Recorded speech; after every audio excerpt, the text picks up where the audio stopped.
It's a new color, guys. It's a whole new color. No, I'm not talking about the red that I put in my hair. Oh no!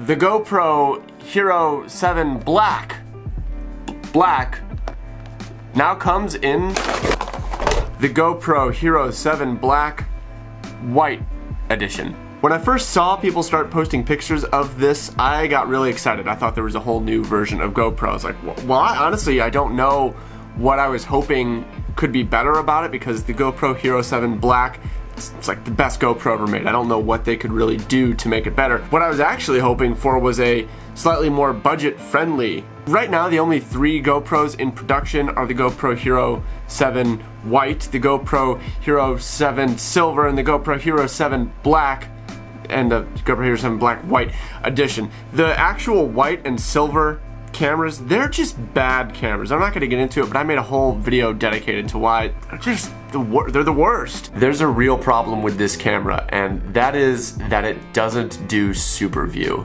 They're not good. But the GoPro HERO7 Black, it's amazing. I want to go through my tips, tricks, and really my settings for using this camera for what I do, which is FPV Freestyle. Sounds like my batteries are just about done. Have you been able to hear that charger going the whole time? Sorry if that's been distracting.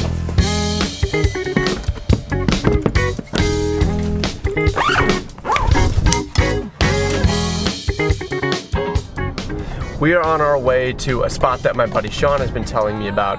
It's an abandoned school. Sounds like it could be a lot of fun. Looking forward to seeing it. Oh boy, got some off-road to do. Oh, keep up. You guys are hilarious. You're like, just pull in, set up a tent, setting up camp.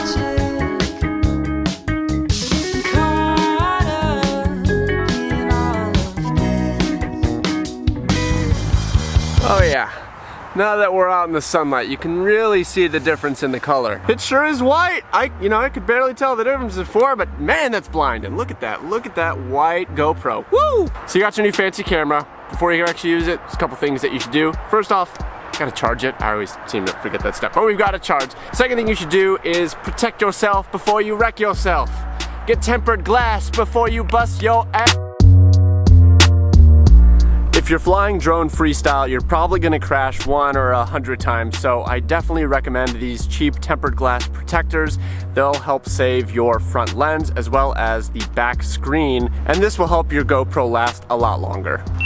We're ready to go, but there's a couple must-do settings before you really use this camera. So we're gonna make sure that we set the aspect ratio, the resolution, and the frame rate, and most importantly, the field of view. For aspect ratio, I use 16:9. That's what we're gonna be playing back in. 4:3 has its place if you're filming a subject and maybe wanna do some cropping in later, or for some reason you want to add the superview effect in post, but personally I just film straight in 16:9 and turn on superview. We'll get to that in a second. First we're going to set our resolution. You're going to want to use 2.7 or 4K. I've been going back and forth. I mean, 4K is greater resolution, but I think with 2.7 you actually end up with like a better ratio of bitrate to pixels, if that makes sense. And it also seems like the super view is a touch wider in 2.7. So we're gonna use 2.7, and then for frame rate, I almost always export 30 frames a second, so we're gonna film at 30 frames a second.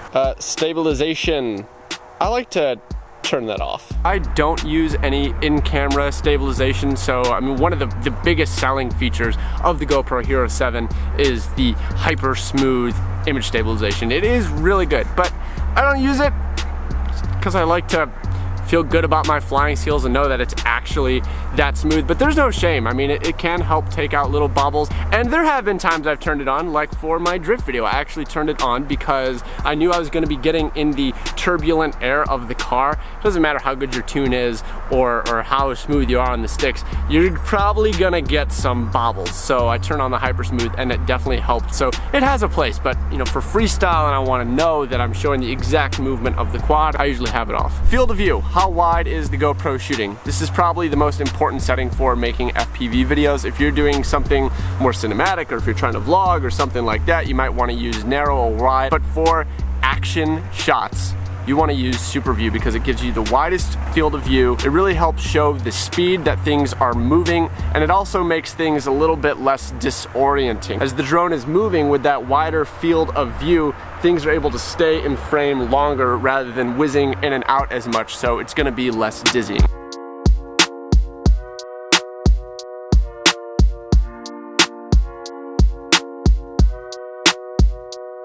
We've now done the minimum amount of camera setup that you should do on your GoPro before you put it in the air on a freestyle quad.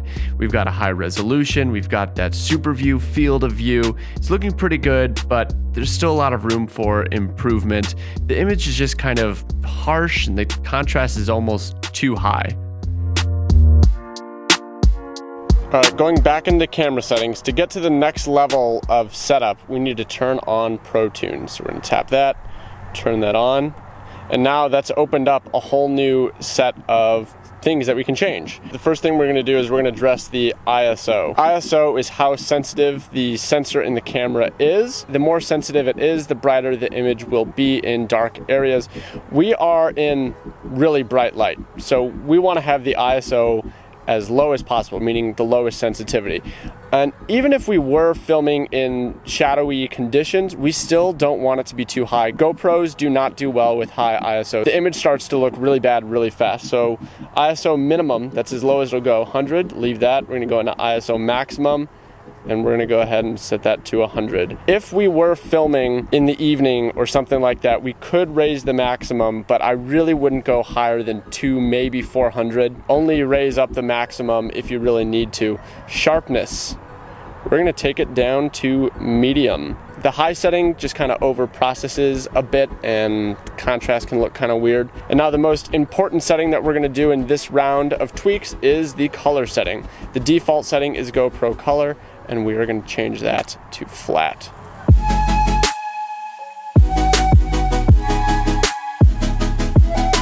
Your first reaction might be that this doesn't look all that great. The colors aren't that vivid. The saturation isn't all that good. And that's because the flat color profile doesn't process the image so much as it leaves you more room to color grade it yourself. It's capturing the most information and leaving you headroom to manipulate the image. With the GoPro color profile, the camera is adding saturation and contrast, and as a result, you don't get as much information recorded in the video in the extreme areas like the dark shadows and the bright highlights. So by recording in flat, you are making sure that you get the most amount of detail and giving yourself room to work and make the image look the way that you want. Now, you might be intimidated by the idea of color grading, but I would encourage you to record in flat, because if you want that look of a GoPro color profile, it's not hard to get it. You simply raise the saturation and raise the contrast, and you're back where you would have been anyways. So by recording in flat, you're guaranteeing that you get the highest quality image and the most detail. And even if you end up crunching out some of that detail in the shadows by raising the contrast, you had it there to work with if you needed it. And overall, again, you just have more room to work and be able to tune the image to how you want it to look.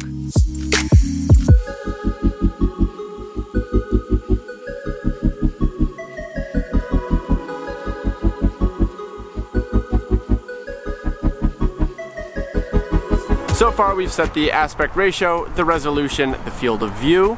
We've prevented the ISO from getting higher than 1 or 200, and we've set the color profile to flat, which is gonna let us do all of the color grading that we might want to do. Honestly, that's pretty much all I do for the most part. If you've watched one of my FPV videos, it is most likely that those are the only settings that I have done. That's gonna get you most of the way there. The next thing that you can really do to improve the quality of your video is address the shutter speed. Today is providing a perfect example of an unflattering shutter speed because it is so bright. The shutter speed is gonna get very high to prevent the image from being overexposed, and the movement is gonna seem a little less natural. Here, let me look how like strobe-y this looks. I'm shooting at a shutter speed of 1600. This probably looks like I have a strobe light shining on my hand, right? But now if I Go back to, all right, look at that. Now we're at a shutter speed of 1/100th. You get a little bit of motion blur, not too much. It looks a lot more like what you see with your eye. God, that is bright out. Yeah, it's a really bright day. The golden rule is that you want to try and get close to a shutter speed that is double your frame rate. So if you're shooting at 30 frames a second, you want 1/60th. Now I gotta call out Wild Willie. If you watch any other FPV pilots, you might know him. He's the one that's like, what's up? He made a really great video on ND filters and GoPro settings. In fact, I was planning this video and then he came out with his and I was like, God damn it, well, I can't make mine. But then I decided to make it anyway. So link in the description to Willard's video. Something that he shared is that because of how much movement there is with FPV, that a shutter speed of 1/60th is almost a little too blurry. So what he does is he shoots at 60 frames a second, 1/120th shutter speed, and then he actually renders it out at 30 frames a second. So you end up with 30 frames at 1/120th. And his videos do look really good. So if you like the way that Willard's videos look, try that out. I just pop on whatever ND filter I have, and then I just fly. Now if you recall, we set the ISO, but we left the shutter speed at auto. Now we've added an ND filter, so that's going to reduce the amount of light going in, so the image would be underexposed, so the camera has to compensate. Now it can't raise the ISO because we locked it at an ISO of 100, so the only way it can react is to change the shutter speed, which is exactly what we want.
Remember those little stick-on tempered glass things?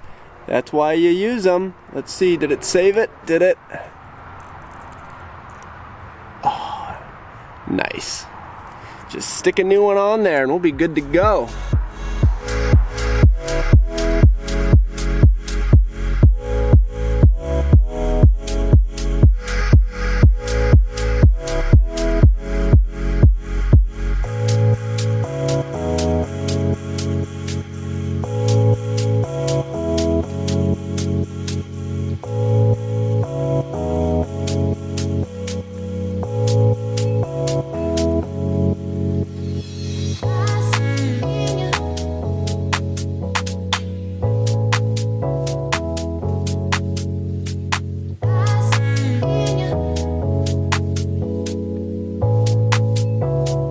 That pretty much covers everything I do when setting up my GoPro for FPV Freestyle. Put an ND filter on, it really helps. I need to be better myself about using an ND filter. I often don't bother, don't have one, but it does make a good difference and it lets you have a more pleasing shutter speed. I rarely actually set the shutter speed manually to exactly what it should be because what it should be is going to change a little bit depending on if you fly into a dark room or if a cloud goes over the sun or something like that. So by leaving it on auto, you put the ND filter on and for the most part the shutter speed is going to go to where you want it anyway, but in the event that you need a little bit more exposure, it's got headroom to work with that, right? I'd rather be more focused on flying and let the camera do some auto stuff, even if I could make the video look a little bit better by taking that extra effort. All that being said, if I was doing like a professional shoot, if I was hired to do something and there was a particular shot